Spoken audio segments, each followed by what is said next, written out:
గత ప్రభుత్వ నిర్లక్ష్యం వల్లే జగ్గేపేటలో ప్రజలు అవస్థల పాలయ్యారని ఆరోగ్య శాఖ మంత్రి సత్యకుమార్ యాదవ్ మండిపడ్డారు. ఇక డయేరియా బాధితులను అన్ని విధాలుగా ఆదుకుంటామని మంత్రి హామీ ఇచ్చారు. సంబంధిత అధికారులతో కలిసి జగ్గేపేట హెడ్ వాటర్ వర్క్ ప్రాంతాన్ని సత్యకుమార్ పరిశీలించారు. గత ప్రభుత్వంలో 15 ఫైనాన్స్ నిధులను పక్కదారి పట్టించారని ఆగ్రహం వ్యక్తం చేశారు. గత 6 నెలలుగా వాటర్ సరఫరా అస్తవ్యస్తంగా మారిందని, నేల ట్యాంకులు పరిశుభ్రంగా లేకపోవడమే అనారోగ్యానికి కారణమన్నారు.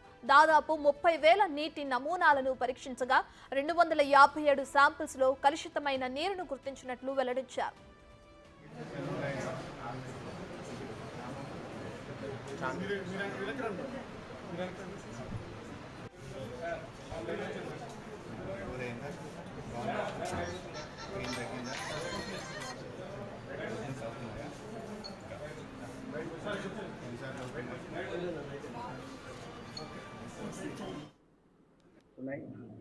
జగ్గేపేటలో 58 కేసులు రిపోర్ట్ అవుతే వాటిలో 14 మంది డిశ్చార్జ్ అయ్యారు.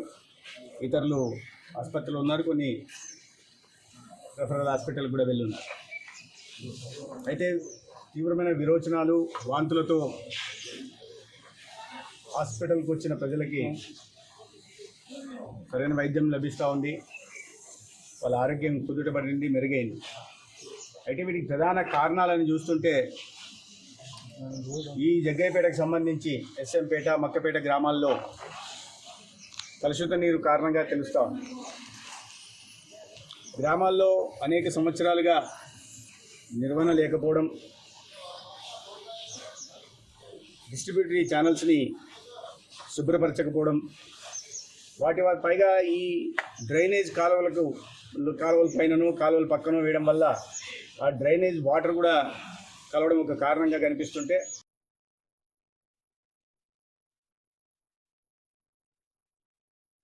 ప్రధానంగా మున్సిపాలిటీ ప్రాంతంలో కానీ గ్రామీణ ప్రాంతాల్లో కానీ ఈ నీటి సరఫరా పైపులు లీకేజీల కారణంగా ఈ సమస్య ఉత్పన్నమవుతా ఉంది. నిర్వహణ లేకపోవడంతో ప్రధానంగా ఈ సమస్య గ్రామీణ ప్రాంతాల్లో నిర్వహణకి పంచాయతీ 15వ ఆర్థిక సంఘం ఇచ్చిన నిధుల్ని దారి మళ్లించడం ఒక కారణంగా కనిపిస్తూ ఉంది. ఎందుకంటే నిర్వహణ లేకపోవడం చాలా చోట్ల చెప్తున్నారు. 6 నెలల నుంచి 8 నెలల నుంచి జీతాలు కూడా సక్రమంగా శానిటేషన్ సిబ్బందికి అందడం లేదు. రాజకీయ విమర్శలు చేయడం కాదు, కానీ గ్రామీణ ప్రాంతాల్లో, పట్టణ ప్రాంతాల్లో ఎక్కడైనా సరే ప్రజల ఆరోగ్యం అనేది ప్రభుత్వం బాధ్యత.